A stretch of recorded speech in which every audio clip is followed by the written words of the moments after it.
Stampers, Jackie Bolhuis from Klompen Stampers.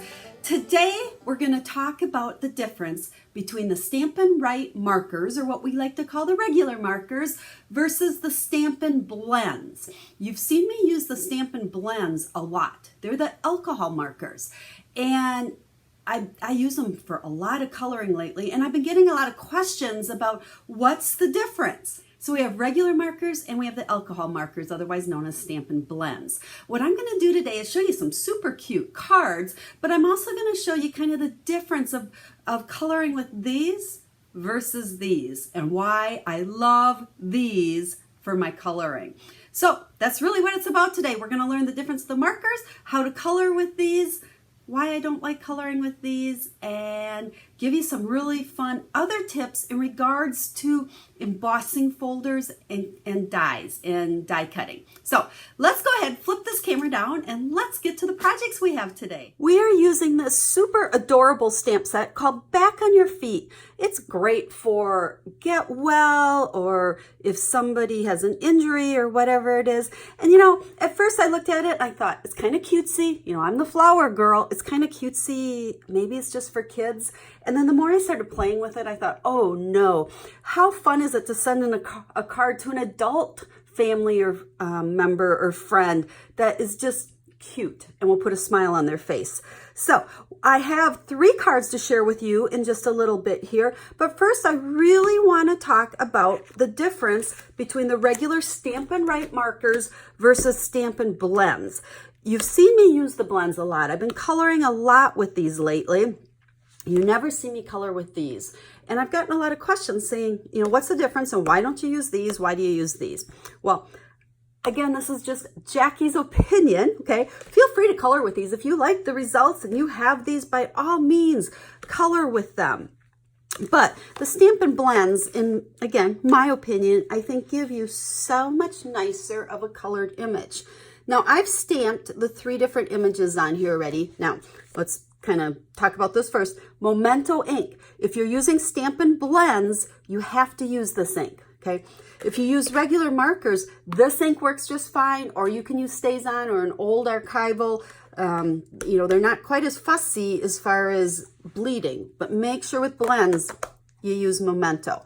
Also with blends, make sure you're using the Whisper White. So all of this was really designed to work beautifully together.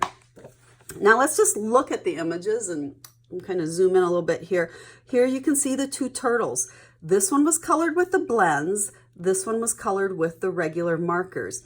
And you can see how it's really easy to get shading, to get the different kind of shades and colors of them versus, you know, I think the regular markers to me give kind of a flat image. You're not getting kind of the two-tone and the shading. They also are only in one color. So we have Granny Apple Green, but in the blends, we have Granny Apple Green in a light and a dark. And the same thing with the giraffe. Here's the one with the blends. Here's the one with the regular markers.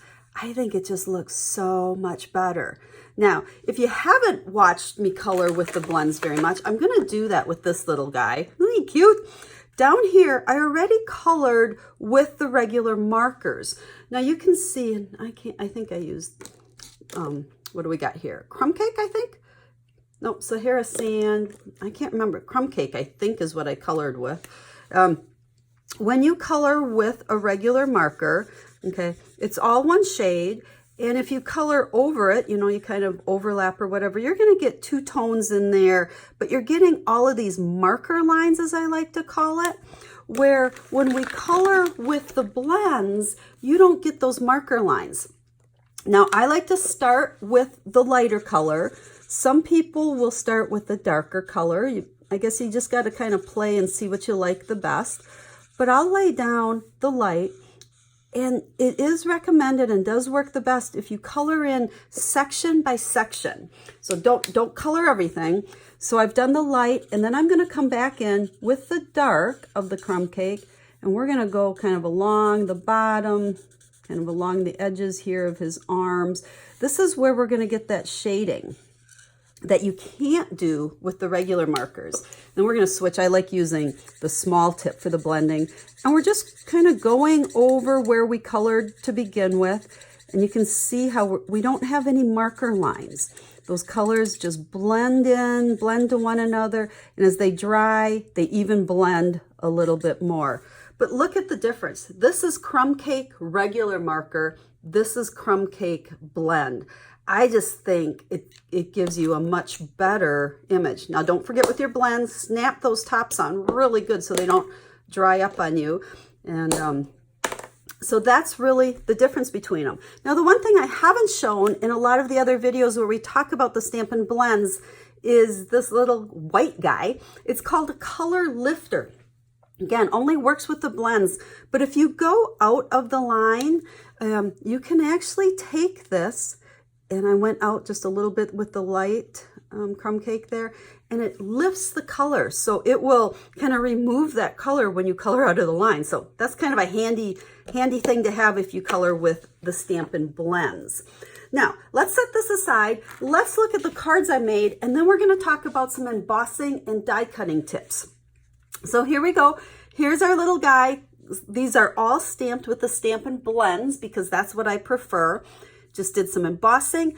I use my Stitch Shapes dies to cut all of these out. And let's see, we did stamp the inside on them as well. I think he's so cute. Here's the mosaic embossing folder. I thought it worked perfect with the turtle. And our inside. And then finally our giraffe, and mosaic worked really good with that too. So these cards are all simple. Remember, Jackie doesn't do anything that's not simple. And if you want all the measurements and the recipe and the list of all the supplies I use, make sure you go over to my website. I'll have pictures of these cards posted there, along with all the products that I used, card recipes and so forth. So I'll have the link down in the description of the video so that you can go over there. Now let's talk embossing folders, because another area that there's been some confusion with.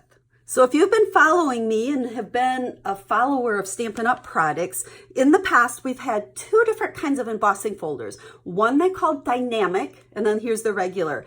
Now, I don't know if you can see on video, but the dynamic is considerably thicker. When you use the dynamic, versus this one, your sandwich is going to be a little bit different. Now we're going to talk about the Big Shot because that's the product that Stampin' Up! Used to carry, and it's what I use, and I know a lot of you have the Big Shot also.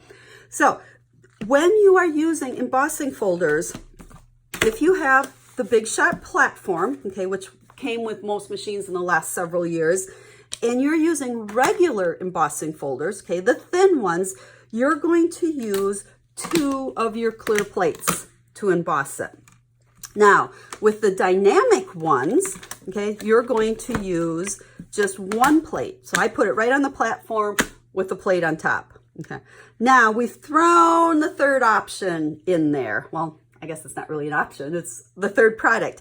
As of the brand new catalog that Stampin' Up! Came out with, instead of dynamic ones, they're now called 3D embossing folders. So they're going to give you that nice thick embossing that the dynamics did, but they're a little bit thinner. And I don't know if we can see this on video or not. We have dynamic, we have 3D, and we have regular. So 3D is still thicker than the regular, but it's a little bit thinner than the older dynamic ones. So if you try to use these like the dynamic and put it on there with 1 clear plate, there's not enough pressure. So you're gonna have to use some sort of a shim. The craft silicone mat works really good as a shim, or several sheets of cardstock. Or Stampin' Up! Has made life way easier for us, and they've come out with an embossing folder plate. It's blue, so we can remember the difference in it. It's a little bit thicker. So if you use the platform, the brand new 3D embossing folders, instead of using a clear and having to put shims on it, you can use the blue one, and now it goes right through the embossing machine. So if you're a Big Shot user and you do a lot of embossing, add this plate onto your next order. It just makes life easier than always having to use shims and everything else. So it'll never wear out. You're not cutting on it, you're only embossing on it, so it works awesome. Now, as long as we're talking Big Shot, just as a reminder, since I did use the Stitch Shape dies on these cards, I use a lot of dies, I do a lot of die cutting, Stampin' Up! Carries a lot of coordinating dies. I want to just go over the sandwich for using dies. Now again, if you have the Big Shot platform, okay, not the old one with all the tabby things in it, and you're cutting with dies, okay, old dies, new dies, they're all the same, you are going to have to use the thin die adapter. We need a little bit more oomph on this. So the thin die adapter goes underneath the Big Shot platform, and then we put one plate, we put our cardstock, we put our die on top of it, and then we put another clear plate, okay? No blue plate. Blue plate's only for embossing. So that's our sandwich. Now, if you have the magnetic platform, which again, I know a lot of you do, you don't have to use the thin die adapter. It's a little bit thicker. So with this one, now all we need to do is a cutting plate, our cardstock, our die, and another clear plate. So the only difference here, regular platform, and it does come with a thin die adapter. You need to do both of these or the magnetic platform. So I hope that helps you with your sandwiches for die cutting using the Big Shot, as well as your sandwiches for using embossing folders. And we'll come back to our cute cards here because I think they just put a smile on my face, and I hope they put a smile on your face. We've talked a lot today about a bunch of stamping tips, even though we didn't do much stamping. But remember, hop on over to the blog. I'll have all the details on these cards. And if you have any questions, especially about the difference with markers, regular markers versus Stampin Blends, make sure to leave me a comment and ask. Speaking of comments, we love comments. We love thumbs up. We love hearts. Show me some love. If you like my video, make sure to share it with your stamping friends. And because I've kind of like poo-pooed a little bit on these markers because I don't like to color with them, they're fabulous for other things. And I do use my markers a lot for other things. So make sure you come back and watch my next video because I'm going to show you what I love to use my markers for. So until then, have a stamp happy day.